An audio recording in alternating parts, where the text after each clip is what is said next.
What's up, Duval? It's your favorite Jaguar, number 22, Bucky Brooks, and this is Bleav in Jaguars, a podcast dedicated to all things Jaguars, talking about the football team and the high hopes that we have for the 2024 season. And speaking of those high hopes, I want to talk about that. The players were available to talk to the media really for the first time this offseason. We saw players and coaches really chatting up with the media, and I thought there were some fascinating things that came out of it. The one thing that stands out to me, though, is this team is focused on bouncing back in 2024. To a man, you heard Evan Ingram, you heard Trevor Lawrence, you had other players talk about just the bad taste that they had in their mouth from the way that 2023 ended and how they want to use the lessons from that failure, the way that they faded down the stretch, to really help them in 2024. So I want to talk about that today ahead of minicamp. That the mandatory minicamp for veterans is next week. We'll see how many veterans participate. It might just be a camp for young guys. But look, that's the last big event for the offseason. So we want to talk about the motivation going into that minicamp and how they want to use it for a springboard to really set themselves up for success, not only in training camp, but in the regular season. So last year, look, this team was 8-3. They were sitting at number one in the AFC. There was talk and discussion about the road to the Super Bowl may actually run through Jacksonville.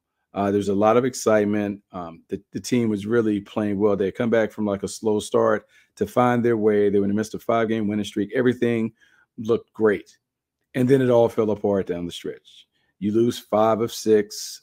You finish with a winning record, but you basically let the division just slip through your fingers, and you're unable to get into the postseason. And when you have an end that was as disappointing as it was, you have a lot of changes that take place. So we saw the defensive staff pretty much all that go. We saw some changes on the offensive staff. We saw some players that didn't come back, and we saw a handful of new players come in.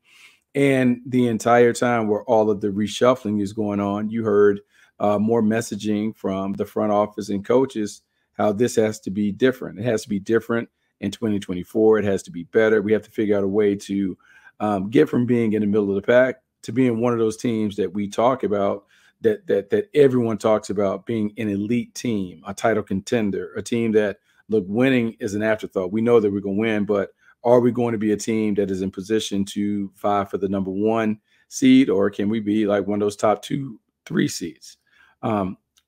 So I thought it was interesting to hear Doug Pederson and the players really openly and honestly talking about the bounce back and how they have a chip on their shoulder after last year. And I think that chip is there rightfully so, because I feel like this team has been dismissed. After all the hype that preceded the team last year, it appears that there's been a 180 when it comes to the people that talk about the team, the national media in particular, that this team is really not viewed as a team that can vie for the division crown or even compete at the upper levels of the AFC. And I would say that that is a perfect place for this team to be. I believe, and I think internally, this team believes that they're a lot better than people expect, and that's going to play out when the ball kicks off in September. BetOnline is your number 1 source for the NBA Finals and Stanley Cup Finals this season. Every stat, every matchup, even live odds and spreads while the games are being played. When the game's over, head on over to our online casino and get in on a game of blackjack or poker, or unwind with one of our over 150 slot games.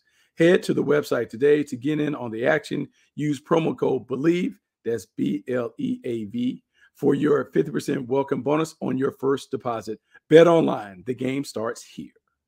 But let's talk about the bounce back and why it's important.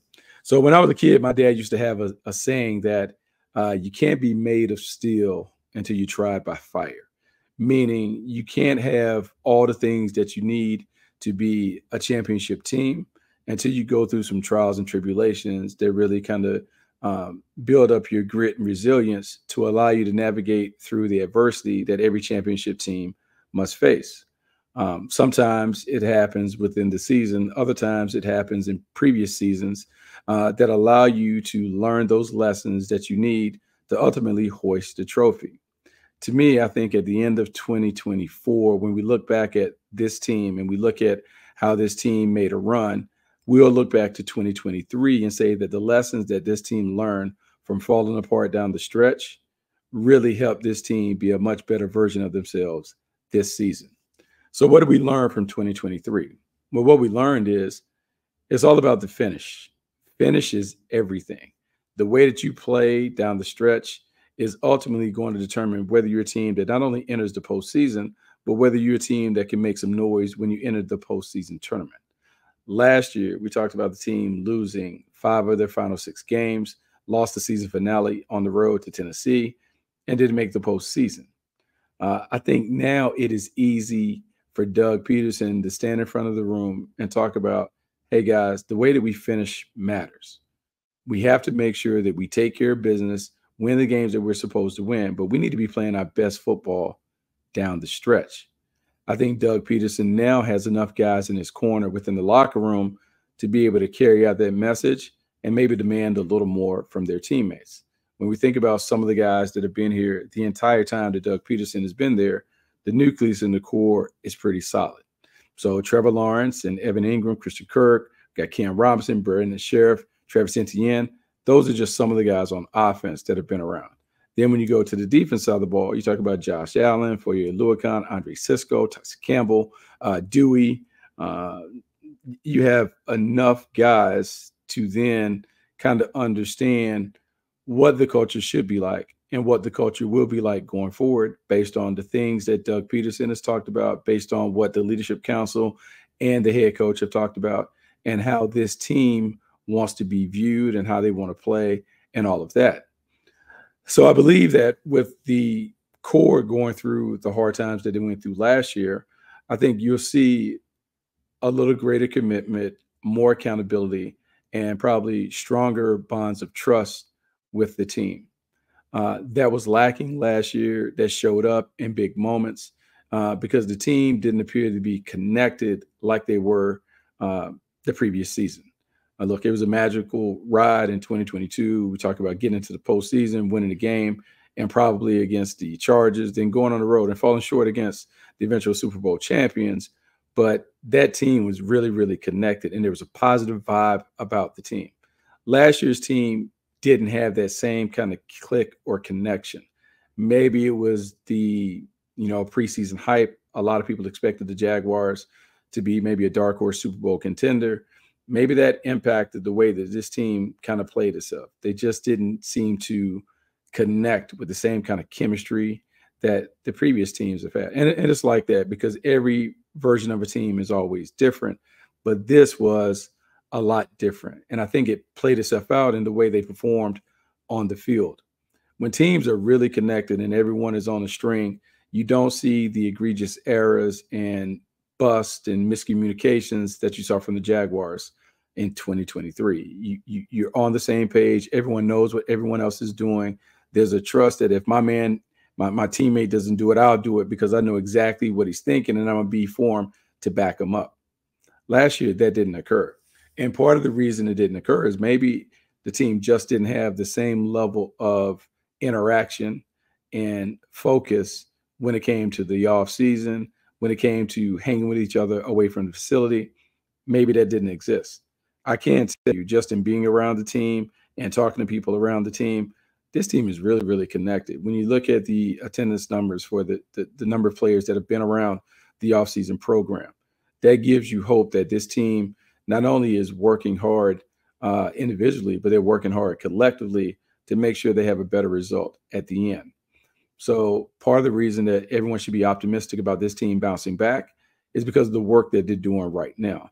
And you'll hear different reports on what people Bleav in when it comes to the offseason and whether OTAs matter. I would say it may not be what takes place between the lines that matters. It's really more so what takes place in the meeting rooms, the lunchroom, away from campus.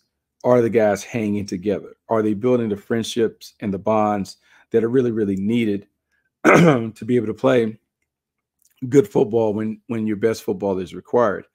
I would say yes. And I would say that it comes out just in the way that they look when they're practicing with each other. So I had an opportunity to watch a couple of the workouts, like a week or so ago, and just watching the secondary work and watching the communication between Dewey and Cisco and Tyson Campbell, and watching their interactions then with the coach, and watching how the coach interacted with the entire team, and how guys had their eyes on the coach, like they were attentive, they were alert, they appeared to be paying attention, they were focused. You could see some of the details that were there in terms of what they were emphasizing. You can see that play out in how the guys ran to the ball, how they tagged the offensive ball carrier or receiver off at the hips. Little things that aren't necessarily talked about, but you can see if you're paying close attention to the team. You can tell that there was something about the way they are practicing and the things that they're doing that has been talked about in meetings. It's been harped on in film review and has been demanded from coaches to the players. It's also how players are holding each other accountable in terms of meeting those standards and expectations. When I look at the offense, I see the same thing, whether it's the way the receivers run after the catch in individual drills, the way the running backs are finishing runs at the end of group and team drills, the way the offensive line is really working on being together. You can just tell that this team is really working with a purpose, and there's a focus, and that focus has come out in probably more attention to detail. All of those things are important because, to me, it tells me that the core players, the leaders of the team, not the appointed leaders, but the natural, organic leaders of the team, the guys who have been with the program 2-3 years that know what the program should look like, they're holding their players accountable. When you read Evan Ingram's quotes and how he just talked about everyone understanding what is necessary to play at a high level, to me, that's the leadership that you want to see. But let's say it goes beyond that. Trevor Lawrence, number 16, is the leader of this team. And even though Trevor isn't I would say, the most vocal leader, I think when you hear Doug Pederson talk about Trevor, he talks about the growth that he's seen in his leadership style and the way that he's been able to convey that to his teammates. Trevor, from the outside in, I would say he is a lead by example type. Not one that is the rah-rah guy, even though he does speak up and talk. He's more so, look at how I work, look at how I care myself, look at how I interact with people in the locker room, look at the things that I do on the field. Just follow my lead, and I can show you what the standard is to be a Jacksonville Jaguar. It extends beyond just the way that he is demonstrating that by the way he's carrying himself. He has been more vocal in terms of demanding a little more from his teammates, the way that he is on guys about route running and the depth of the routes and where they should be within the progression of the routes and those things. Because last year it was a source of frustration. Receivers not appearing to be on the same page with the franchise quarterback. It appears to me that he has taken steps to correct that, and that shouldn't be it shouldn't be an area of concern next year. And I think that's important with Gabe Davis and Brian Thomas Jr. joining Christian Kirk and Evan Ingram, that they are on the same page. So to me, we should be really encouraged because the core of the team, they're doing a really good job of making sure that everyone around the team understands what the expectations are. That is why you like to have a profile for the certain types of players that you want, the football character that they exhibit, with the intelligence and all of that, the work ethic. All of those things have to be in line, because then it's not as much pressure on Doug to make those messages to the team. It's more on the players to hold their teammates accountable to those standards. Here's something else that stands out. When you finish the way the Jaguars finished down the stretch, you begin to look around and you try and assess, well, how many guys in this locker room have really won and how many have won at a high level? And when you think about the way the franchise had been in the doldrums for so many years, like a decade of just losing, there hadn't been many guys who really knew how to win. And as crazy as it sounds that in the pro game you have to teach players how to win, you absolutely have to teach them how to win. And it's one thing for Doug Pederson to come over to have a shiny Super Bowl ring from what he did with the Philadelphia Eagles to talk about, hey, here are the things that we need to do to win. It hits a little different when you've had players who've won at a high level, who are used to winning and used to playing in playoff games, when they talk about demanding those things. To me, that's why it was important that the veterans that came over, the free agent guys, the guys that were signed, came from winning organizations that competed at a high level, organizations that were either in the Super Bowl or on the cusp of going to the Super Bowl.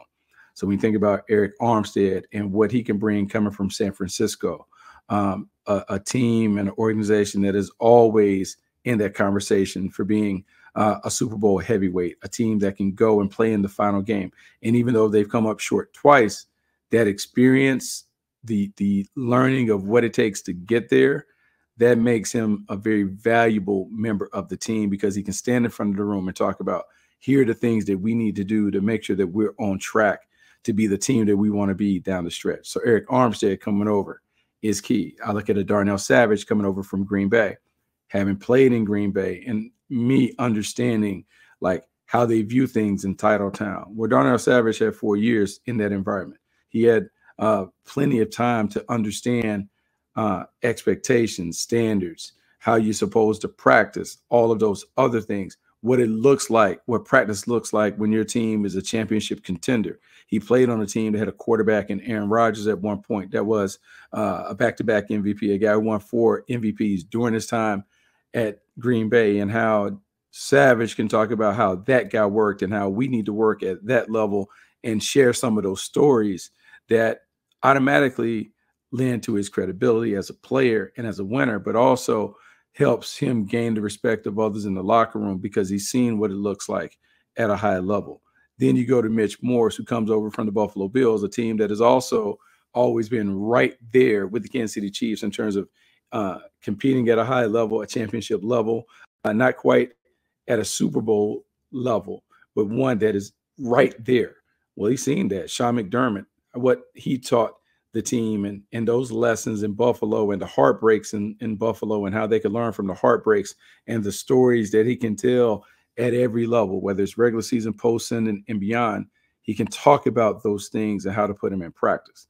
So to me, this was intentional. It was intentional to add winners to the locker room. It was an intentional decision for Doug Pederson to go and get the people that he got to join the team, to make sure that he could add not even a level of professionalism to the mix. I would say a level of emotional maturity, championship maturity that is needed for this team to go to the next level. Because the core has been solid, but maybe there was still just a little bit lacking that was needed to push it over the top. Well, now you've done that by adding winners and guys who are not only the consummate professionals when you talk to people around the league about each one of them, but guys that have seen it, guys that have immediately come on board and they've already started to share some of those lessons that they've learned on their respective journeys.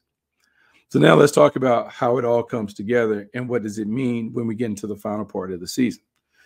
We talked about the core being around and understanding what Doug Pederson wants to do. We talked about the veteran players, the winners that have been brought over as free agents to help this team go to the next level. And I didn't even mention Gabe Davis in that conversation, but he's another one who's kind of been around it, been a part of it. But it's now about sitting in the locker room and talking about, well, what does it look like to play our best football down the stretch? We've done it at times, but we haven't done it consistently. And I would say the message that I've heard from players before the new arrivals came, they just talked about practice and how when this team plays at its best, because Dewey had a conversation with me after he talked about when we understand our process for how to get ready for games, for how to prepare, how to practice, and how that practice and preparation ultimately leads to the performance that you want to see on Sundays, we got to get back to that and make sure we keep the main thing the main thing. Doug Pederson has talked about just understanding the value of practice and preparation and throwing yourself into that process and not worrying about the result, but just understanding how to put yourself in the best position to make the plays and to play at the level that you want to play on Sundays. That has really been a big thing. And I would anticipate that when we go to training camp, this year's training camp is going to be a much tougher, probably a more rigorous training camp where he is going to test the team. He's going to test the team to see, can they not only endure tough stuff, but can they thrive when they're having to undergo tough things? Can they handle some adversity that may come along that may test them and test their ability to stick together and perform at a high level, maybe without some key players being available? That toughness, that mental toughness, that grit or resilience that you hear coaches talk about, it absolutely will be added in, manufactured, done in training camp to see if this team can take all of that. And we should be looking to see if the core leaders, if the new players that come from winning programs, if they can help the youngsters understand what's needed and how you go about dealing with those challenges. The other part of it is, I think, is Doug Pederson continue to harp on the kind of team that he expects to see from the Jaguars, and the Jaguars believing in that message. When you have listened to Doug Pederson talk throughout the offseason, he's talked about a team that is physical, a team that plays smart, a team that doesn't beat themselves, and they understand how to take advantage of the opportunities that are there. They control the things that they can control, and they don't worry about all of the other stuff. Well, what does that mean? Well, physicality has been something that Trent Baalke, the general manager, has talked about. Being bigger, being longer, being more physical, being able to dominate in the trenches, being able to go toe-to-toe with the heavyweight teams in the AFC so they can win games. The Baltimore Ravens, the Pittsburgh Steelers, some of the teams that are known for being tough teams. Can the Jaguars play that style when needed? Can they play with force and finesse and knock off the teams that they need to? Well, that comes from practice. That comes from putting the pads on, knocking it around a little bit in training camp, making sure that this team has some of the calluses that they need to be the physical team that they want to be. The other part of it is, can they be a smart team? And when we talk about a smart team, we talk about a team that knows their assignment, knows exactly what to do, eliminates all the miscommunication errors, the alignment errors, and some of the other things that really plagued this team a season ago. That comes from the type of players that you bring into the locker room, but it also comes from the way they're taught, the way they're coached, the way they're held accountable to making sure that they do things right. Well, that's a part of the training camp process. That's part of the practice process. That's part of getting the corrections made on the field and making sure you don't leave the practice field not knowing what to do and how to do it and when to do it. That's really, really critical. And then the final part of it is a team that doesn't beat themselves. The toughest teams are the ones that don't give away games. More games are lost than won in this league. More times than not, the team that loses is the one that gives the game away, either by turnovers, penalties, silly mistakes, and those things. What we want to see is, can this Jaguars team be a team that is really solid in those areas?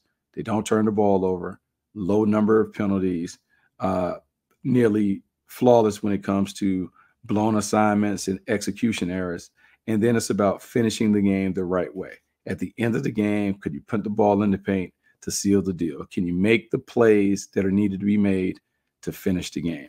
If they do those things, we'll see a team that in December is beginning to play their best football. But it doesn't happen in December. It happens in the summer. It happens in July and August and September when the team is getting ready. Optimistic that this team is going to do it because they're talking about it. We got to check back in a month to see if they're really about it. So that's the podcast for today. Look, make sure you continue to rate, review, subscribe to the podcast wherever you can get your podcast. The Bleav Network is doing a bunch of great things when it comes to all teams and all sports. Make sure you tune in to the network on Fubo for all the latest content. Make sure you come back here Monday, Wednesday, Friday. We're dropping a podcast 3 times a week to just keep you update on the Jaguars. It'll be a little slower when minicamp ends, but just know when we get to July and it's ramped up hot and heavy, we're going to have the best content that you can find. Until then, I'm Bucky Brooks. This is Bleav in Jaguars. I'll talk to you next time.